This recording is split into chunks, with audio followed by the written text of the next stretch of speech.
الو، هلا وينك فيه؟ أذن العشاء وحنا نحترق، ما بعد جيت؟ وشو؟ ما عندك بنزين؟ لا وتحتريني أنا اللي أجي أعطيك فلوس بعد عشان تعبي بنزين؟ أقول ترى ماني فاضي أصرف عليك كل يوم، فاهم ولا لا؟ خلاص بس تاكس، يلا مع السلامة، بتلقاني ببيت أهلي وما عندي مراجعة لك أبد. تقلعك إن شاء الله.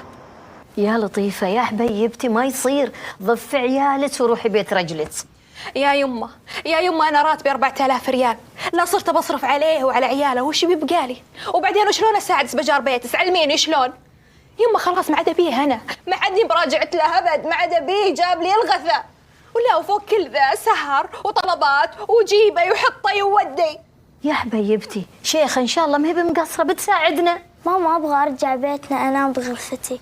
ما إحنا براجعين البيت، روحي نامي في غرفة خالة شيخة. يلا حبايبي تعالوا معي، يلا تعالي. بسم الله عليك. يلا تنامون عندي في الغرفة، يلا. يا يمه خلاص أنا قفلت معي. يا يمه أنت تدرين إن أبوي هو اللي جبرني إني أتزوج علشانه ولد عمه، وش يخليني أنا أقعد معه الحين عقب أبوي ما توفى؟ أبى أطلق منه، ما عاد أبيه. لا حول ولا قوة إلا بالله، الله يهداك إن شاء الله، رجلة والحلال، بس هو قليل حظه ردي. أحسن عشان تقعدين عند أمي لين نرجع من لندن. شيخة تشجعينها، ما يجوز يا يمه تدرين وش أحسن حل؟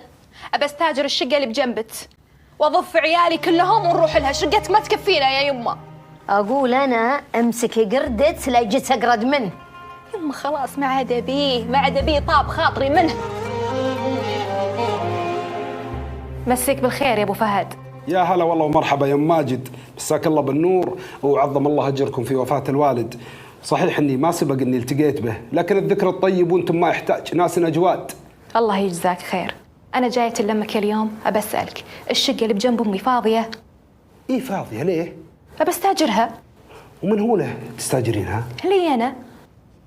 ما شاء الله، هذه الساعه المباركه يا ام ماجد، يا هلا والله ومرحبا. لك انت ورجلك؟ لا انا وعيالي لحالنا. ايه بس لازم لك وكيل علشان نسجل العقد باسمه. وشو له وكيل؟ انا اللي بدفع الايجار واحط العقد باسمي.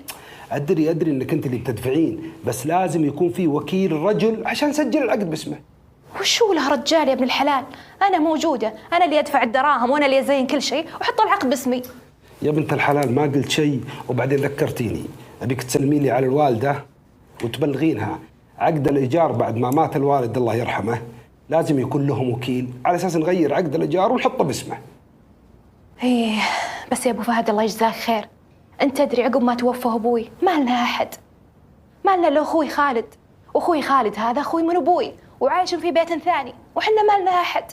طيب هذا انت قلتيها ما شاء الله، خلاص نجيب اخوك خالد ونكتب عقد الايجار باسمه وانتهت المشكله. وشو لا احط البيت باسمه؟